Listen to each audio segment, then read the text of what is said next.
Welcome back. Parliament is adamant it won't let this week's devastating fire impact its work. Today, it started inspecting other city facilities that can be used for two major occasions next month. Meanwhile, the Hawks will now start investigating the Parliament fire as firefighters officially withdraw. However, they will only access the building once engineers are done with the inspection and confirm it's safe to enter. Our reporter Lindsay Dentlinger has been following that story.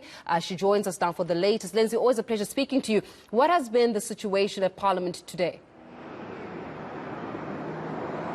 Well, rather quiet here, Faith. As you can see behind me, just a charred, burnt-out shell of the National Assembly. And as you point out in your introduction there, the site cannot yet be handed over to the police, the Hawks, to do their investigations until such time as the Department of Public Works has declared these buildings safe to enter.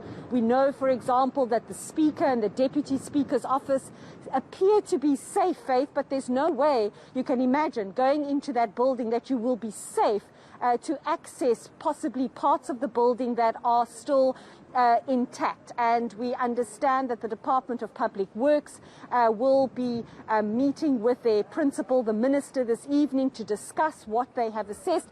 And we also wait, Faith, for the City of Cape Town to hand over its official report about this fire to the presiding officers here in Parliament. Although parts of that report have been leaked, pointing to the way security systems had failed in these buildings, the city not yet prepared to make that report public until it has been shared by presiding officers.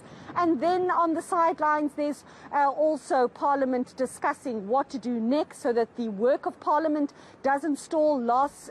Yesterday we saw a statement from the ANC's parliamentary caucus saying they didn't want to accept an offer from the DA-run city and the DA-run province for alternative use of buildings here in the city, and then later on in the day backtracked on that statement, saying that they were open to looking at alternative buildings. And I managed to catch up with the ANC Chief Whip, Phemi Majidina, today on one of those tours around the city to look for alternative ways for Parliament to carry out its work. And this is how she explained her party's position on the use of alternative venues to carry on the work of Parliament.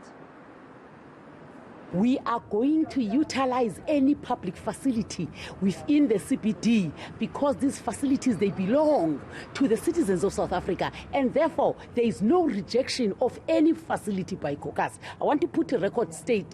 Whatever statement that was there is a fake statement that I don't own up. Hence, I had to engage a lot of media houses yesterday. So we are here now to prove that, and we are checking all the sites that are available. At the moment, there is no decision which one to use. We're still on a fact-finding mission.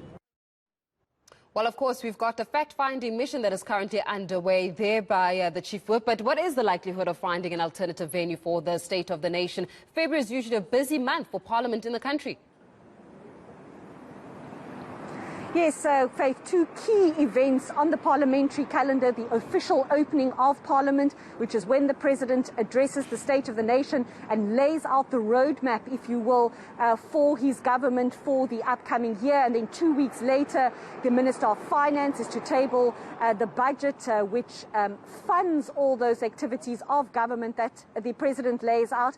And the presiding officers here very adamant that however you might perceive this attack, if you will, on the legislature, whether it was a deliberate attack on democracy, they want to show South Africa that a torched building is not going to stop the very important work of this democracy. And so wherever they need to find themselves, they will do that work. One of the presiding officers, the House Chairperson, Cedric Froelich, visiting City Hall, along with Phemi Majidina of the ANC Chief Whip, whom you've just heard. They've also visited the Cape Town International Convention Centre, and so they are exploring a range of options. It's not only just about a place for the President to deliver or the Finance Minister to deliver their addresses. It also has to make provision for members of the public and guests and others to attend, and also to attend safely, given that we're still in a pandemic. But this is what House Chairperson Cedric Froelich had to say whether Parliament might consider the City Hall, one also an iconic landmark here in the city, as a possible venue for those two big events. It's a magnificent building. There's a lot of history in here. You know, President Mandela, when he was released from prison, came here and he addressed the masses here on the Grand Parade. So there's a lot of historical value to it. However, we need to look at what the requirements are for a state of a nation. And although this building may be one of those that can be considered, we also need to look a little bit further to ensure that we also stick to the COVID protocols, for instance, to ensure also that all the different key stakeholders that usually attend the State of the Nation address can be accommodated in the building. And then the time factor is also important to set up the building that will be required so that it can host a joint parliamentary sitting.